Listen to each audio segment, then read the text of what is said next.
اسی لیے رسول اللہ صلی اللہ علیہ وسلم نے بھی اس بات کا تذکرہ کرتے ہوئے فرمایا، اگر تمہارا بھی توکل پرندوں کی طرح ہو جائے، جیسے صبح کو نکلتے ہیں، کوئی ڈگریاں نہیں ہیں، کوئی دکانیں نہیں ہیں، کوئی مارکیٹیں نہیں ہیں، کوئی بینک بیلنس نہیں ہے، لیکن شام کو آتے ہیں پیٹ بھرے ہوئے ہوتے ہیں، اگر تم بھی ویسے زندگی گزارو، اللہ رب العالمین تمہیں بھی وہیں سے رزق دے گا جہاں سے انسان کے وہم و گمان میں بھی نہیں ہوتا۔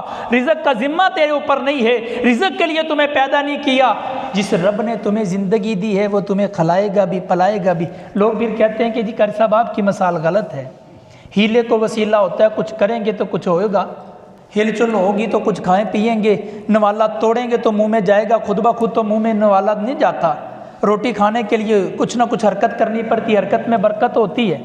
یہ ساری مثالیں، لیکن میرے ایک اپنا ذہن ہے، میں سمجھتا ہوں یہ ساری کی ساری مثالیں جتنی بھی ہیں یہ ساری کی ساری دنیا کے لیے نہیں ہے، ساری کی ساری دین کے لیے ہے۔ کیسے؟ آپ یوں سمجھیں، میں اپنے بچوں کو یا آپ اپنے بچوں کو تعلیم دیتے ہیں اسکول کی، کالجوں کی، ڈگریاں دلواتے ہیں کس لیے؟ کہ یار کوئی ملازمت مل جائے گی۔ ہنر سکھلاتے ہیں کس لیے؟ کوئی کام کاج کرے گا، کھائے پیے گا۔ یا پھر ہم اس کو کوئی دکان بنا کے دیتے ہیں، کوئی مسند بنا کے دیتے ہیں، کوئی فیکٹری بنا کے دیتے ہیں کس لیے؟ تاکہ اس کی دنیا اچھی گزر جائے گی۔ اب مجھے یہ بتائیے جس کے پاس ڈگری نہیں ہوتی کیا وہ کماتا نہیں ہے؟ ایسے بیسیوں لوگ ہیں جن کے پاس پڑھنے کے، جو اپنا نام نہیں لکھ پاتے، میں خود جانتا ہوں، لاکھوں کے اندر کام ہے ان کا۔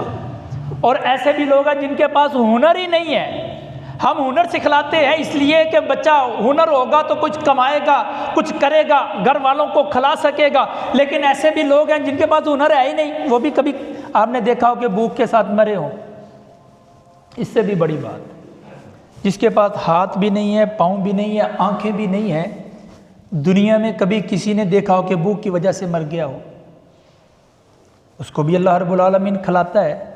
کھلانے کے لیے اللہ نے اپنے اوپر ذمہ لیا ہے۔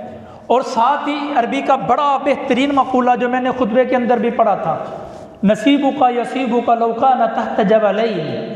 انسان اپنے ذہن کے اندر یہ بات بٹھا لے، جو تیرا نصیب ہے تمہیں مل کے رہے گا، لو کان تحت جبلین، اگرچہ دو پہاڑوں کے نیچے کیوں نہ ہو۔ لا نصیبک ما یصیبک، جو تیرا نصیب نہیں ہے تمہیں کبھی نہیں ملے گا۔ لو کان تحت شفتین، اگرچہ دو ہونٹوں کے درمیان کیوں نہ ہو۔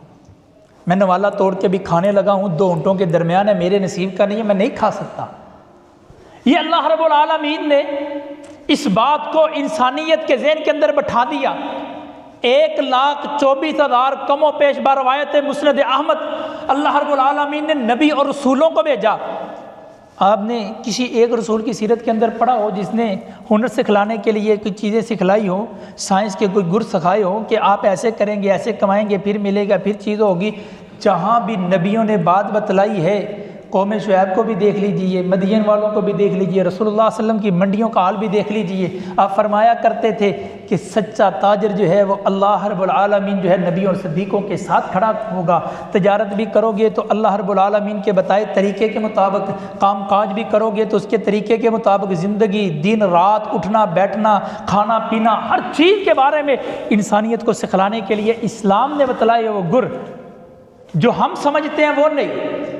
دین اسلام کی تعلیم دے کر کے انسانیت کو یہ بات سکھلائی ہے کہ تمہیں رہنے سہنے کے لیے، زندگی گزارنے کے لیے اللہ رب العالمین کا قرب پانے کا ذریعہ تمہیں ملنا پڑے گا۔ یہ رستہ تم کرو گے، دنیا تیرے آگے پیچھے وہ تو خود بخود تیرے مقدر کی تمہیں مل کے رہے گی۔ اس رستے سے ہٹو گے تو پھر تم اپنی اپنی طرف چلو گے۔ ساتھ ہی اللہ رب العالمین نے اس بات کو بھی فرما دیا۔ اللہ فرماتے ہیں ہم نے انسانیت کی طرف نیکی اور برائی دونوں چیزوں کا اس کے دل کے اندر رہنمائی فرما دی۔ فَأَلْحَمَهَا فُجُورَهَا وَتَقْوَاهَا، یہ نیکی ہے، یہ گناہ ہے۔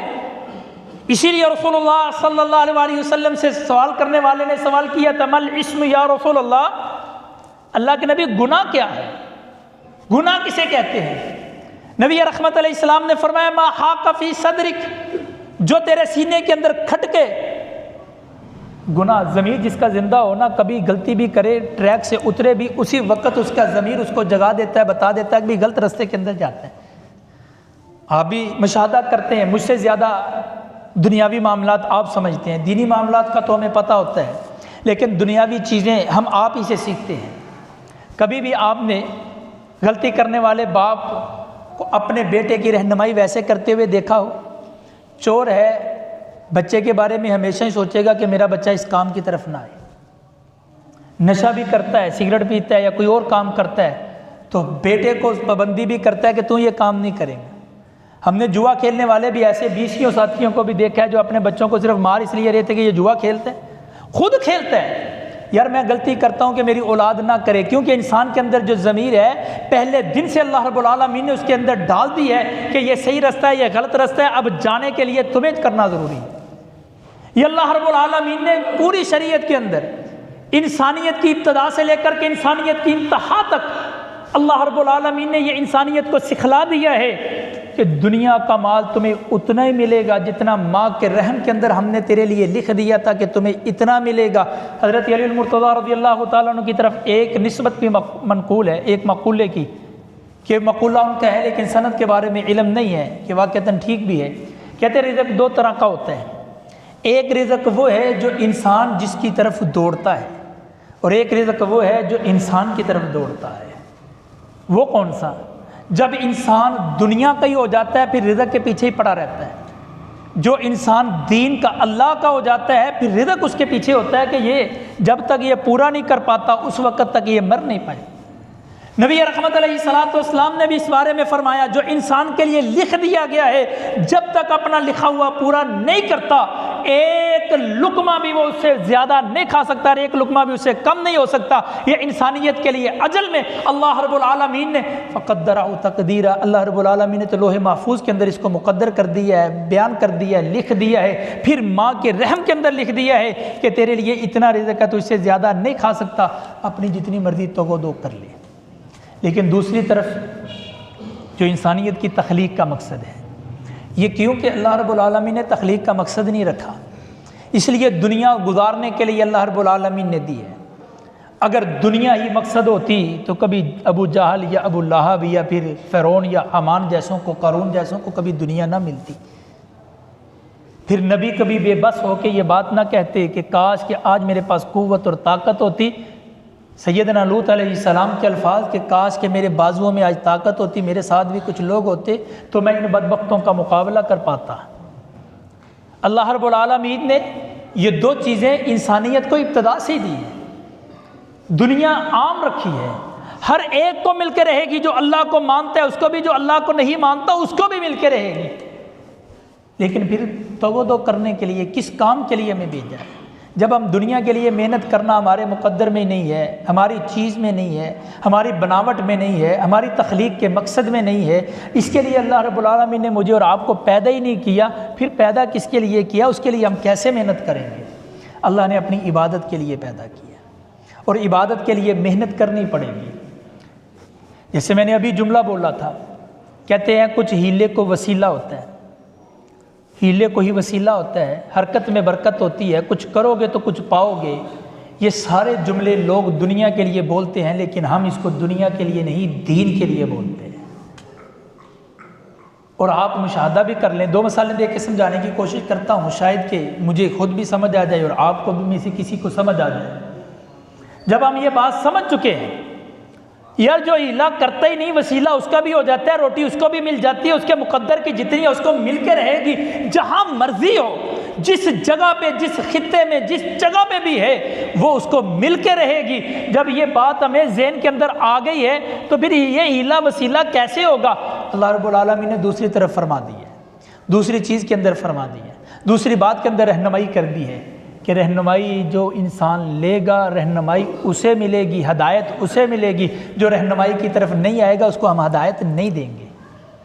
یہاں پہ یہ چیزیں آئیں گی کہ میں دین سیکھنے کے لیے کتنی کا تگودو کرتا ہوں، کتنی کی کوشش کرتا ہوں، کتنی کا اپنا آپ نکالتا ہوں، کرتا ہوں، کتنا کا اللہ کا قرب پانے کے لیے اپنی دنیا کو ڈسٹرب کر کے اللہ رب العالمین کی طرف نکلنے کے لیے کوشش کرتا ہوں۔ مجھے میرا رب اتنا ہی ملے گا جتنی کی میں کوشش کروں گا۔ دنیا تو میں کوشش کروں یا نہ کروں، کماؤں یا نہ کماؤں، مجھے وہ مل کے رہے گی جو میرے مقدر میں لکھ دی گئی ہے، لیکن آخرت کے لیے مجھے محنت بھی کرنی پڑے گی۔ اللہ دی خلق الموت والحیات تھا لیبلوکم ایکم احسن عملا، اللہ رب العالمین نے امتحان رکھا اس لیے ہے کہ تم میں سے دیکھا جائے کون ہے بہتر عمل کرنے والا، کون ہے اچھے اعمال کرنے والا، کون ہے اللہ رب العالمین کی طرف نکلنے والا، کون ہے دغ و دو کرنے والا، کون اپنی جان کو ہلکان کرنے والا، اپنی جان کا حق ادا کرنے والا، اپنے لیے نکل کے کوشش کر کے اللہ رب العالمین کا قرب پانے کے لیے کوششیں کرنے والا کون ہے؟ جو کوششیں کرتا ہے اللہ رب العالمین اس کو عطا کر دیتا ہے، یہ صرف دین اس کو ملتا ہے۔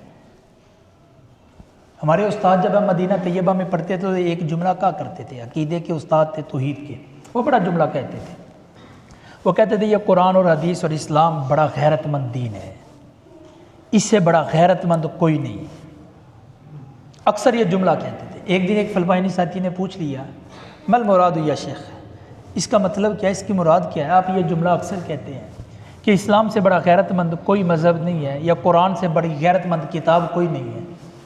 وہ کہتے ہیں غیرت مند یہ ہے، یوں سمجھے کہ ہمارے قبائل کے اندر معروف یہ ہے کہ اگر کوئی ساتھی بلائے نہ تو وہ جاتے نہیں ہیں اس کے یہاں۔ ہمارے یہاں بھی ایسے ہوتے ہیں، رشتہ داروں کے اندر صرف اسی بات کے اوپر ناراض ہیں کہ اس نے تو مجھے دعوت نہیں دی تھی، عین ٹائم کے اوپر دعوت دی ہے، میں نہیں جاتا، یہ اپنی انا کو لیے ہوئے۔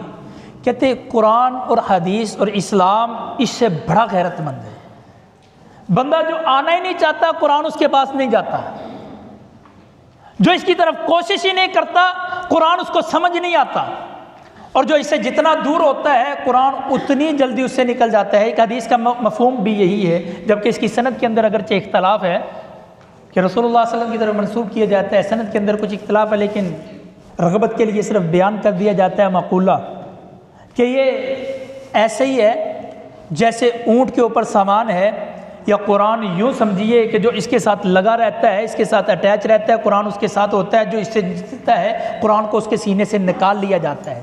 یہ حفاظ، یہاں پہ حفظ کا بھی ادارہ تو موجود ہے، یہ تو وہ بذات خود بھی جانتے ہوں گے، کتنے حفاظ ہم نے دیکھے ہیں جو قرآن کے ساتھ لگے رہتے ہیں، قرآن ان کو بڑا یاد رہتا ہے، جیسے ہی قرآن سے تعلق تھوڑا سا کم کرتے ہیں قرآن اس کے سینے سے نکل جاتا ہے۔ اس سے بڑی غیرت مند کتاب کوئی ہوگی؟ میں پھر بھی اس کے لیے اگر توغو نہ کروں اور بیٹھا رہوں اور کہوں اگر مقدر میں ہوا تو میں سمجھ لوں گا، اور بھئی مقدر میں ہوا تو رزق دنیا کا ملے گا، مقدر میں ہوا دین کا رزق مقدر کے ساتھ نہیں ملتا، محنت کے ساتھ ملتا ہے۔ اسی لیے تو رسول اللہ صلی اللہ علیہ وسلم نے فرمایا طلب العلم فریضۃ علی کل مسلم و مسلمہ، کہیں یہاں پہ نہیں فرمایا گیا پوری کی پوری کلدستہ احادیث کو چھان مار لیا جائے، اسلام کے تمام بنیادی ارکان کو نکال لیا جائے، کسی ایک جگہ کے اوپر بھی زندگی کے گر سیکھنے کے لیے اسلام نے کہیں نہیں بتایا، کسی ایک شریعت میں بھی نہیں بتایا گیا کہ دنیا سیکھنے کے لیے کم از کم کاروبار تمہیں کرنا پڑے گا پھر تمہیں دنیا ملے گی، دکان بنانی پڑے گی پھر تمہیں دنیا ملے گی، کوئی ہنر سیکھنا پڑے گا پھر تمہیں دنیا ملے گی، کوئی ڈگری سیکھنی پڑے گی پھر تمہیں دنیا ملے گی۔ لیکن جہاں بھی فرمایا ہے دین کے بارے میں فرمایا ہے، اور یہ سیکھنا ہر مرد اور عورت پہ فرض ہے، کیا کتنا کا فرض ہے؟ جتنا کہ اس کے لیے ضرورت ہے۔ مثال کے طور پر نماز پڑھتا ہوں، مجھے نماز کے ارکان کا نہیں پتہ، نماز کے واجبات کا نہیں پتہ، نماز کے سنن کا نہیں پتہ، وضو کے طریقے کا نہیں پتہ، میں نماز پڑھتا ہوں تو ہوتا ہی نہیں ہے۔ اسی لیے حضرت امام بخاری رحمہ اللہ الباری نے صحیح البخاری کتاب العلم کے اندر اس باب کو بھی نقل منقول کیا اور باب باندھا ہے، باب العلم قبل القول والعمل، ہر قول اور فعل سے پہلے اس کا علم ہونا ضروری ہے۔ ترجمۃ الباب کے اندر آیت مبارکہ کو لے کے فَعْلَمْ أَنَّهُ لَا إِلَٰهَ إِلَّا اللَّهُ، کلمہ بھی پڑھنا ہے پہلے اس کے بارے میں علم ہونا ضروری ہے، اس کی شرائط کا پتہ ہونا ضروری ہے، پتہ ہو لا الہ الا اللہ کا معنی کیا ہے، مطلب کیا ہے، مفہوم کیا ہے۔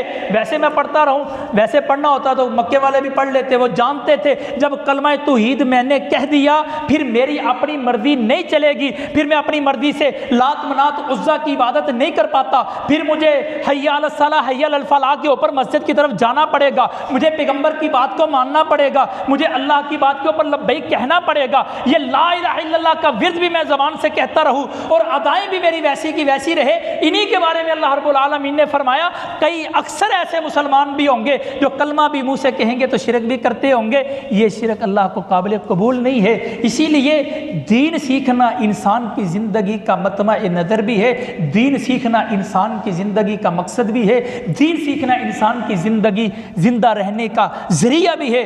اگر زندگی کے اندر میں نے دین نہیں سیکھ پایا، میں دین کو سیکھ نہیں سکا، میں نے دین کی آشنائی یا دین کے لیے وقت نہیں نکالا، میں نے دین سیکھنے کے لیے تغدو نہیں کی، کوشش نہیں کی، میں ویسے کی ویسے زندگی گزارتا ہوں۔ لو قرآن اس کے بارے میں کیا کہتا ہے، آپ ذرا خود بھی اس کا موازنہ کیجئے۔ پھر میں اگر دین کو نہیں سیکھتا، دنیا کو تو بڑا سیکھتا ہوں، میں دنیا کے اندر ویل ایجوکیٹڈ بن کے رہتا بھی ہوں، لوگ میری عزت بھی کرتے ہیں، میں دنیا کے اندر بڑا کاروباری بھی ہوں، میرے پاس مال و متاع بھی ہے، میرے پاس فیکٹریاں بھی ہے، کارخانے بھی ہے، اور میں دنیا کے اندر ایک معزز سمجھا بھی جاتا ہوں، لیکن قرآن ایسے انسان کے بارے میں اس کو انسان تصور کرتا ہی نہیں ہے، کیونکہ یہ انسانیت کا مقصد نہیں تھا۔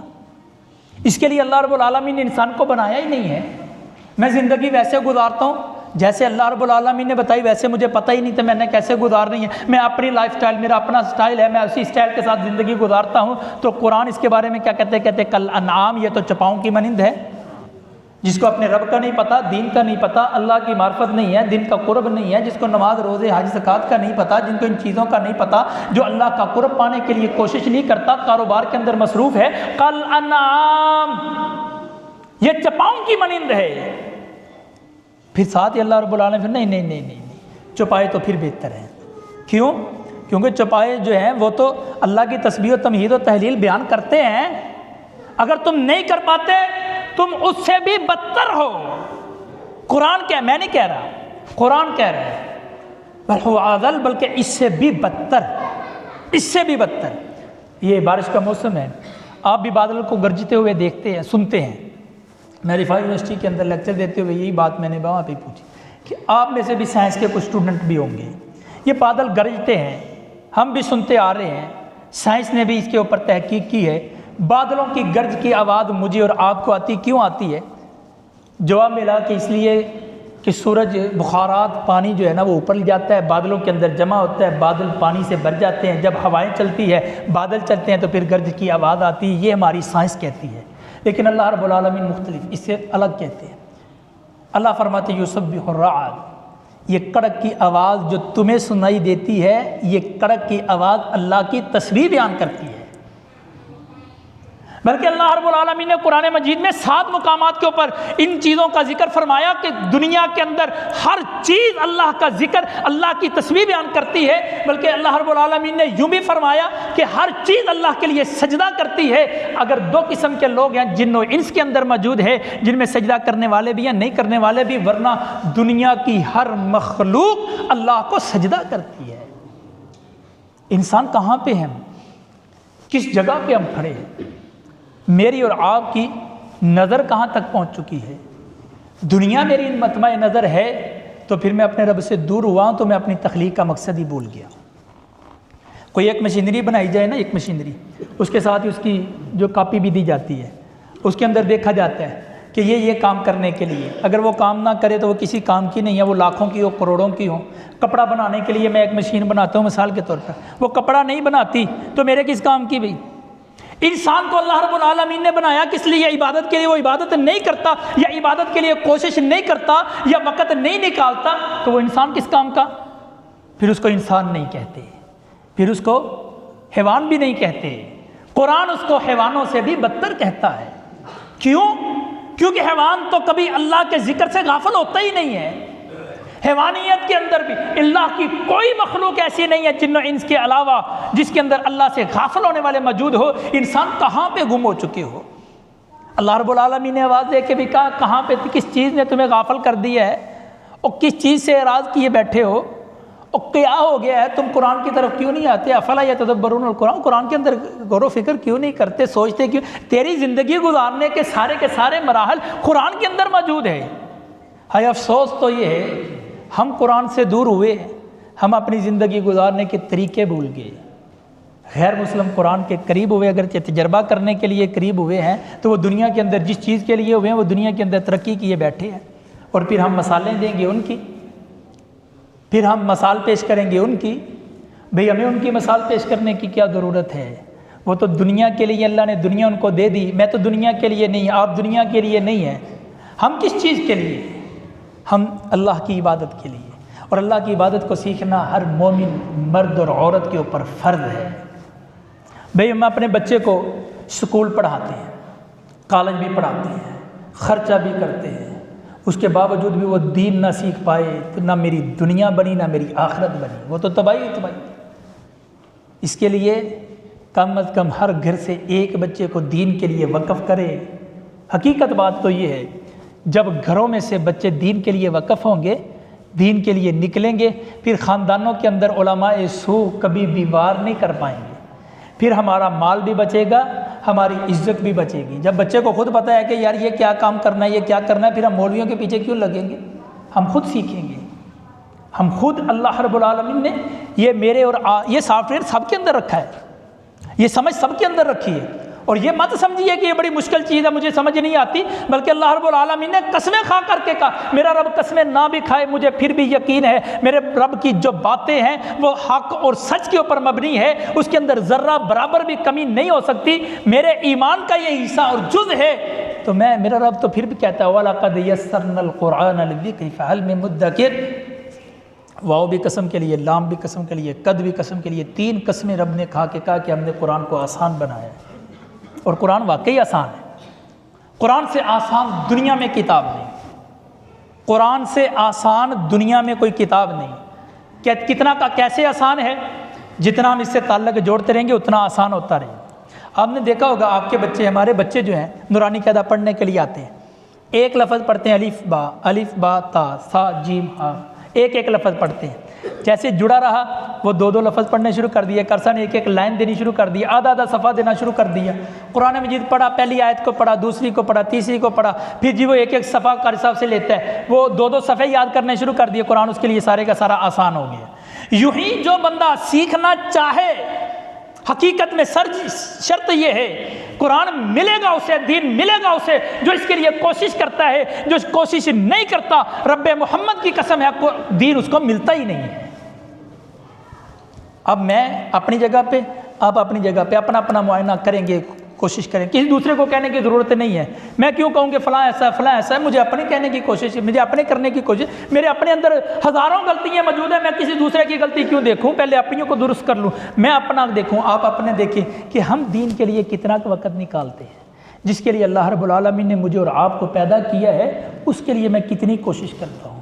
میں اگر اللہ کے سامنے کھڑا ہوں تو اللہ کو کیا جواب دوں؟ اللہ دنیا تو جو میرے مقدر میں رکھی تھی وہی مجھے ملنی تھی، میں نہ بھی کوشش کرتا پھر بھی وہی ملنی تھی، اس سے نہ زیادہ لے سکتا ہوں نہ میں کم لے سکتا ہوں، نہ میں کسی کے مقدر کی چیز کسی کا نوالے کو چھین کے میں کھا نہیں سکتا، میرا نوالا کوئی چھین کے کھا نہیں سکتا۔ جب یہ بندے کے ذہن کے اندر آ گئی، پھر میں نماز کیوں چھوڑتا ہوں، پھر میں حی علی الصلاۃ حی علی الفلاح سے پیچھے کیوں رہتا ہوں، پھر میں نماز سے پیچھے کیوں ہوتا ہوں، پھر میں مسجد سے دور کیوں ہوتا ہوں، پھر میں اللہ کی معرفت کیوں نہیں لیتا، پھر میں اپنے رب کے اسماء و صفات کو کیوں نہیں پڑھتا، میں اپنی رب کی نشانیوں کو کیوں نہیں دیکھتا، پھر میں قرآن کے تراجم کو کیوں نہیں دیکھتا، قرآن کی تفسیر کو میں کیوں نہیں دیکھتا۔ مجھے دنیا کی ساری چیزوں کا پتہ ہے، میں سیاست کے ساتھ تعلق رکھتا ہوں تو مجھے سیاست دان میرا جو لیڈر ہے مجھے اسے ایک ادا کا پتہ ہے، اس کے ایک کھانے کا پتہ ہے، اس کی گرل فرینڈ تک کا پتہ ہے، اس کی ناجائز تعلقات کا پتہ ہے، لیکن افسوس تو اس بات کے اوپر ہے میں ہوں بھی مسلمان، میرا نام بھی مسلمان والا، مجھ سے بڑا محب رسول کوئی نہیں، مجھ سے بڑا عاشق رسول کوئی نہیں، مجھے نہ رسول اللہ کی بیگمات کا پتہ، نہ آپ کی بیٹیوں کا پتہ، نہ آپ کے کھانے کا پتہ، نہ آپ کی تعلیم کا پتہ، نہ آپ کے سونے کا پتہ، نہ آپ کے اٹھنے کا پتہ، میں کس نام کا مسلمان ہوں، میں اللہ کے سامنے کس انداز سے کھڑا ہوں گا۔ اگر قیامت کے دن میں اپنے محبوب پیغمبر کے سامنے کھڑا ہوتا ہوں تو میرے پاس کون سی چیز ہے جو میں جا کے کہہ سکوں اللہ کے نبی میں تیرے بارے میں یہ سمجھتا تھا، جانتا تھا اور تیرے جیسے بننے کی کوشش کی تھی، میں کس انداز سے کھڑا ہوں گا، کس اعتبار سے کروں گا، میری کیا حیثیت ہوگی، یہ میں اور آپ اپنا اپنا موازنہ کریں گے۔ جب یہ موازنہ کریں گے پھر مجھے سمجھ آئے گی کہ گلے پہ بیٹھا ہوں، اذان ہوتی ہے تو پھر بھی میں بیٹھا ہی رہتا ہوں، تو پھر سمجھ لیجئے کہ میں انسان نہیں ہوں۔ میں نہیں کہتا، رب کا قرآن کہتا ہے، ایک مقام پہ نہیں 3 مقامات پہ کہتا ہے، واضح طور پہ کہتا ہے۔ پھر میں چپایوں کی طرح ہوں، یہ گلیوں کے اندر پھرنے والے کتے گدھوں کی طرح ہوں؟ نہیں، وہ بہتر ہے۔ کیوں؟ وہ اللہ کی پکار کے اوپر اللہ کی تسبیح بھی بیان کرتے ہیں، اللہ کی تمہید بھی بیان کرتے ہیں، اللہ کو سجدہ بھی کرتے ہیں، یہ بھی قرآن نے کہا۔ ہر چیز اللہ کو سجدہ کرتی ہے، جن و انس کے اندر دو طرح کے لوگ ہیں، جو سجدے سے بے غافل ہو چکے ہوئے ہیں، جو نمازوں سے بے غافل ہو چکے ہوئے ہیں۔ اللہ رب العالمین مجھے اور آپ کو صحیح معنوں میں دین سے تمسک اختیار کرنے کی توفیق عطا فرمائے۔ اللہ ہمیں دین سیکھنے سکھانے کی توفیق عطا فرمائے۔ اللہ رب العالمین جو ہم کہتے ہیں وہ ہمیں کرنے کی توفیق عطا فرمائے۔ ابھی یہ نئے سال شروع ہو رہے ہیں، اپنے بچوں میں سے جنہوں نے میٹرک کے امتحان بھی مکمل ہونے والے ہیں، اپنے بچوں میں سے کسی ایک کو دین کے لیے منتخب کریں، بچیوں میں سے کسی ایک کو دین کے لیے منتخب کریں۔ اگر اپنے بچوں کو حافظ قرآن بناتے ہیں تو اس دین کے لیے وقف کیا ہے تو آگے بھی دین سیکھنے کے اوپر بھی اس کو متعین کریں۔